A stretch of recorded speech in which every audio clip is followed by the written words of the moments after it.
Hello, bonjour à tous et bienvenue dans Tech24, votre magazine pour décrypter l'actualité numérique. Au programme cette semaine, la campagne fait rage sur le terrain et en ligne. Alors que les prétendants présidents se muent à nouveau en e-candidats, les électeurs prennent le pouvoir sur Internet. Réseaux sociaux, armes d'élections massives, c'est le dossier de cette édition. Et puis, Guillaume Gralet du magazine Le Point a testé pour nous ces nouvelles applications et plateformes qui permettent de challenger les candidats, de Google Élections à Vox, Tech24 à voter.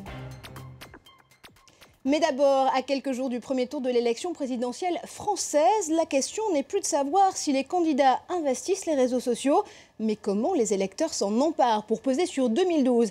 C'est également le thème d'un débat qui s'est tenu il y a quelques jours au siège de Google France, en partenariat avec France 24 et RFI. Un panel d'experts du web politique français, américain et tunisien ont confronté leur point de vue via Google Hangout. Le comportement des internautes a-t-il changé depuis les derniers scrutins? Écoutez. Quel que soit votre champ d'action, qu'il s'agisse de faire du porte-à-porte, de passer des coups de fil, de participer à un forum ou profiter de Facebook pour pousser les gens à voter pour vous, il n'y a plus désormais de différence entre la campagne sur Internet et celle dans la vie réelle. Il s'agit de fusionner ces deux campagnes. Aujourd'hui, l'émergence des plateformes sociales, c'est le nouveau média de masse. Ce n'est plus un média de niche. Et ce qu'on a vu en Tunisie, en Égypte, c'est une masse critique de gens qui étaient enfin connectés. Pas nécessairement connectés aux hommes politiques, car ça, ils l'ont toujours été via les sources officielles. Ils étaient maintenant connectés entre eux. Cela permet aux gens de prendre le pouvoir. Et lorsqu'une équipe de campagne en prend conscience, elle arrive à transformer ceux qui la suivent en ligne en supporters réels, qui votent et qui participent. Alors Guillaume, quand on entend ces experts des médias digitaux, on se dit que la vraie différence entre 2007 ou 2008, qu'on se passe du côté français ou américain, et aujourd'hui, c'est bien que le web a acquis un statut de média politique à part entière. Oui, il y a plusieurs grands changements entre 2007 et aujourd'hui. D'abord, on est passé de l'ère des blogs à l'ère du microblog. Mais surtout, il y a un désir de participation de la part des internautes. Alors, les partis l'ont plus ou moins compris, mais ils essayent de capter cet appétit de participation. L'UMP, par exemple, va s'appuyer sur ses 600 000 fans sur Facebook pour essayer de voir un petit peu ce qui intéresse. Elle vient de lancer une application qui s'appelle ID, qui permet à tous les internautes de soumettre des idées sur l'éducation, la culture, par exemple. Est-ce que c'est pas un petit peu trop tard ?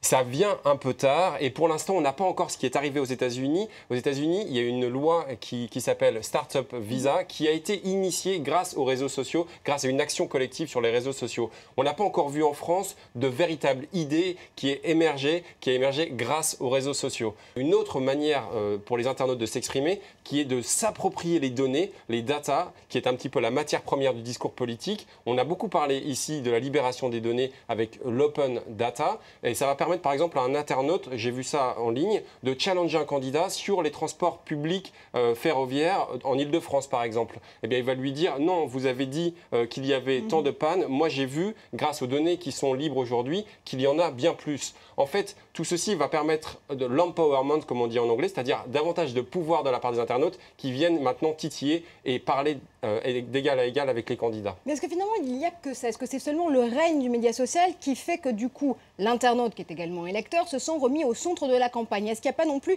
quelque part un parti pris des campagnes pour réussir à relancer ce processus? Oui, alors vous avez raison, les campagnes essayent de relancer ça, mais surtout les candidats se rendent compte qu'il y a un vrai droit de suite, et pas un droit de suite uniquement de la part des journalistes professionnels, mais virtuellement de plus de 50 millions ou 40 millions d'internautes. On le voit, il y a des outils professionnels qui permettent de faire ça, de la data visualisation par exemple, et un site comme le site OVNI le fait très bien, c'est-à-dire qu'il va revenir au lendemain de chaque promesse pour dire non, là tel candidat a dit ça, ça c'est faux.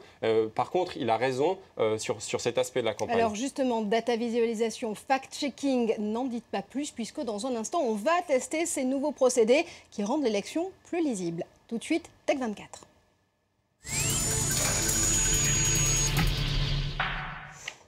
Dis-moi qui sont tes amis, je te dirai comment tu votes. C'est l'idée d'une plateforme américaine, Votizen.com, un outil qui veut promouvoir la levée de contacts plutôt que la levée de financement, Guillaume. Alors, Votizen, on s'y inscrit très facilement. On peut s'y inscrire à travers son compte Twitter, Facebook ou encore LinkedIn. Je l'ai fait sur Twitter il y a quelques jours. En fait, ce qui est intéressant, c'est qu'on va voir à travers mes followers sur Twitter, l'opinion affichée de mes followers sur Twitter. On va voir si j'ai plus d'amis démocrates ou républicains. Ça va ensuite me permettre de m'engager avec eux, participer à des opérations collectives. Ça, c'est extrêmement intéressant. Ça a été lancé par Sean Parker, vous savez, qui a été le premier président de... financeur en effet du projet, l'ancien fondateur de Napster. Voilà, et puis le premier président de Facebook. Et puis ce qu'en dit par exemple Randy Zuckerberg, qui est l'ancienne directrice marketing de Facebook, elle dit c'est vraiment ici où vont pouvoir naître, ou en tout cas prendre de l'ampleur des projets. Alors voilà pour l'initiative américaine. On repart côté France et on va parler de Vox.org. Cette fois-ci, il s'agit de comparer les programmes présidentiels, une initiative à mi-chemin entre data journalisme et duel de candidats. Écoutez son cofondateur. Donc le comparateur offre met à disposition les propositions et du contenu contextuel pour permettre aux gens de mieux comprendre ce dont chaque candidat parle. Donc en fait, on essaie de répondre à un problème de tous les jours qui est qu'est-ce que le candidat propose et comment est-ce qu'il va pouvoir m'aider dans mon quotidien. Et ce qui est intéressant, c'est justement de savoir que sur Vox.org, eh bien, les matchs effectués entre les internautes correspondent trait pour trait au sondage du moment. Le match le plus challengé à l'heure actuelle est notamment François Hollande contre Nicolas Sarkozy. Et n'oublions pas Guillaume, France24.com. Vous en souvenez, la semaine dernière, on vous parlait de curation. Eh bien, France24.com fait aussi de la curation politique à sa façon. Alors, France 24, en fait, donne des outils en fait, pour observer tout ce qui se dit à travers des dépêches, des photos, des vidéos, mais il s'intéresse de manière très présente et très intéressante aux réseaux sociaux. On va le voir en fait, à travers cet outil, en fait, qui est l'outil de buzz, Élection Buzz 2012 de France 24. Et en fait, on va pouvoir faire des duels de candidats. Ici, on a Nicolas Sarkozy versus François Hollande, mais pas à travers les news classiques, les informations classiques, à travers ce qui se dit sur les réseaux sociaux. On va voir à partir de quand, combien de fois ils sont cités. Ça, on va pouvoir ensuite faire ce duel, multiplier ce duel, ces confrontations avec d'autres candidats, et on va avoir une idée de qui en ce moment fait l'actualité. Ce que font de plus en plus les sites d'information, et France 24 en particulier, c'est de remettre en perspective, on le voit à travers le site Les Observateurs, les réseaux sociaux, et puis c'est de plus en plus le cas pour les élections. Et un dernier mot de Google, puisqu'après les États-Unis, le Sénégal et l'Égypte, Google propose désormais une page élection dédiée au scrutin français. Vous pouvez naviguer sur les contenus des médias partenaires et utiliser les fonctionnalités comme Google Maps par exemple, qui sera proposé pour localiser les résultats du premier tour. Ce sera le 22 avril prochain. C'est presque la fin de cette émission. Merci à vous de nous avoir suivis. Rendez-vous, une seule adresse évidemment comme toujours, facebook.com/tech24 pour revoir l'émission ou découvrir nos coulisses. Et puis, vous pouvez évidemment débattre avec nous sur Twitter en ajoutant le mot-clé, le hashtag Tech24 à la fin de vos messages.